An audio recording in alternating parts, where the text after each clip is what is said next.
Latvia tourist visa आप बहुत ही easy steps में अप्लाई करके ले पाओगे और वो भी बिल्कुल नॉमिनल कॉस्टिंग में। लाटविया के बहुत सारे वीजाज हम ऑलरेडी अप्रूव करवा चुके हैं। चेकआउट करना चाहते हो तो कम्युनिटी सेक्शन में सारे वीजाज हैं, आप जाके चेकआउट कर सकते हो। लाटविया के वीजा में बहुत ही बेसिक रिक्वायरमेंट होती है जो कि कोई भी इजीली पूरी कर सकता है। रिक्वायरमेंट के बारे में हम वीडियो में आगे डिस्कस करेंगे। लाटविया शेनेगन वीजा जो कि वैलिड रहेगा 29 शेनेगन कंट्रीज में। आप एक वीजा पे 29 की 29 कंट्रीज में तो ट्रेवल कर ही सकते हैं। बाकी इसके अलावा वीजा ऑन अराइवल वाली कंट्रीज और बढ़ जाती हैं 23 आपके पासपोर्ट पे। टर्की आपको वीजा ऑन अराइवल देगा, वैसे टर्की का वीजा लेना बहुत मुश्किल है। बिल्कुल इसी तरह बहुत सारी कंट्रीज है जो कि आपको वीजा ऑन अराइवल देती हैं अगर आपके पास वैलिड शेनेगन वीजा है। बस एक बात का ध्यान रखना कि आपकी आइटनरी में नंबर ऑफ डेज उसी कंट्री के ज्यादा होने चाहिए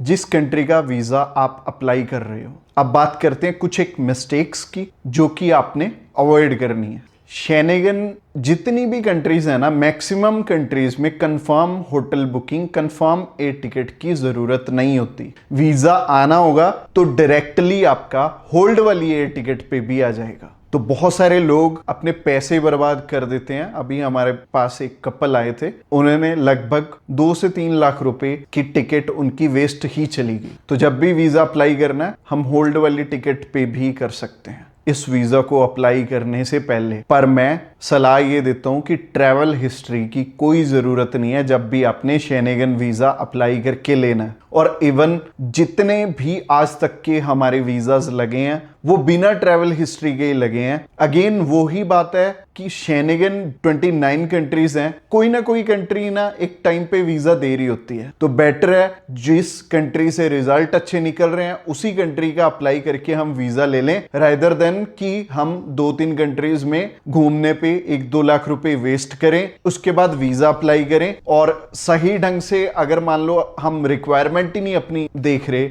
और पूरी कर रहे तो वैसे भी एम्बेसी ने आपका रिफ्यूज करना, चाहे आप ट्रैवल हो चाहे नहीं हो। और एम्बेसी में आपको भी पता है सिर्फ और सिर्फ हमारे डॉक्यूमेंट्स ही जाना है। हमने तो वीएफएस सेंटर से वापस अपने घर पे लौट आना है। तो इस वीजा में आपकी सबसे पहली रिक्वायरमेंट है आपका पासपोर्ट, और पासपोर्ट में वैलिडिटी होनी चाहिए एटलीस्ट 6 मंथ की before applying for your visa. Passport size photograph चाहिए होंगी 35 बाय 45 की। वैलिड प्रूफ चाहिए होगा आपकी ऑक्यूपेशन का, अगर आप जॉब करते हैं तो एनओसी और सैलरी स्लिप्स, और अगर आप बिजनेस करते हैं तो बिजनेस रजिस्ट्रेशन की जरूरत होगी। और एमएसएमई, शॉप एक्ट, गुमास्ता, पार्टनरशिप फर्म या फिर प्राइवेट लिमिटेड कंपनी है आपकी, तो इनमें से कोई भी रजिस्ट्रेशन चलेगी। और अच्छा रहेगा अगर आपके पास करंट अकाउंट भी हो तो। अगर नहीं है तो भी आपका वीजा आ सकता है, पर स्ट्रेटेजी चेंज करनी पड़ेगी थोड़ी। बाकी आपके नंबर ऑफ डेज के अकॉर्डिंग हमें अपना बैंक बैलेंस भी समझना पड़ेगा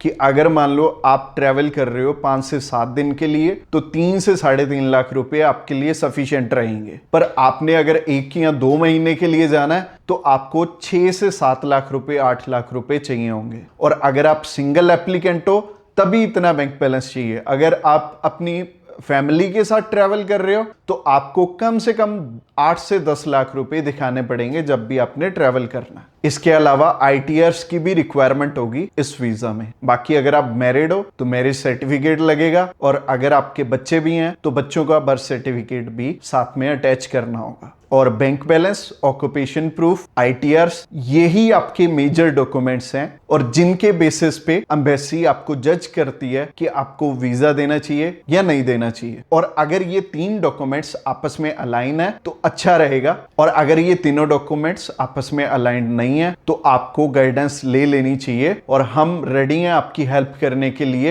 एम्बेसी की कुछ एक और रिक्वायरमेंट्स भी होती हैं, जैसे कि visa application form, cover letter, itinerary. जिस हिसाब से आपकी आइटनरी होगी उसी अकॉर्डिंग आपको एयर टिकट, ट्रैवल इंश्योरेंस और होटल बुकिंग भी दिखानी पड़ेगी। और ये सारी चीजों में हम आपकी हेल्प कर सकते हैं। हमारी कॉस्टिंग बहुत ही नॉमिनल है और अगर आप अपनी एप्लीकेशन खुद करोगे तो उससे भी कम कॉस्टिंग आपको हमारे थ्रू अप्लाई करने की पड़ेगी। जब बात वीजा की है तो आपको गलती नहीं करनी चाहिए, किसी ट्रैवल एक्सपर्ट की हेल्प जरूर ले लेनी चाहिए। हमारी कॉस्टिंग जानना चाहते हो तो अभी हमें कॉल करके जान सकते हो। इस वीडियो को रात को देख रहे हो तो मोर पे क्लिक करके आप डिस्क्रिप्शन बॉक्स में हमारा व्हाट्सएप का लिंक है, उस लिंक पे क्लिक करते ही आप हमें मैसेज सेंड कर पाएंगे और हमारी टीम ऑफ एक्सपर्ट्स जल्दी से जल्दी आपको कांटेक्ट बैक करेगी। टीम के हर एक पर्सन को मैंने पर्सनली ट्रेंड किया और सारे ही टीम लीडर पिछले 5 साल से ग्रैब माई वीजा के साथ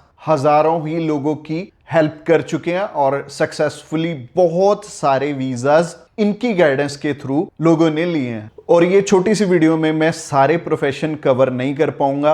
आप हमें कॉल करोगे तो आपको गाइडेंस मिल जाएगी। तो अगर आप अनएम्प्लॉयड भी हो तो भी आप अपना वीजा ले सकते हो। For more details call us right now. Next video में मैं आपको प्रोसेस और कॉस्टिंग के बारे में बताने वाला हूं, तो उस वीडियो पे क्लिक करके आप उस वीडियो को भी जरूर से चेकआउट करना।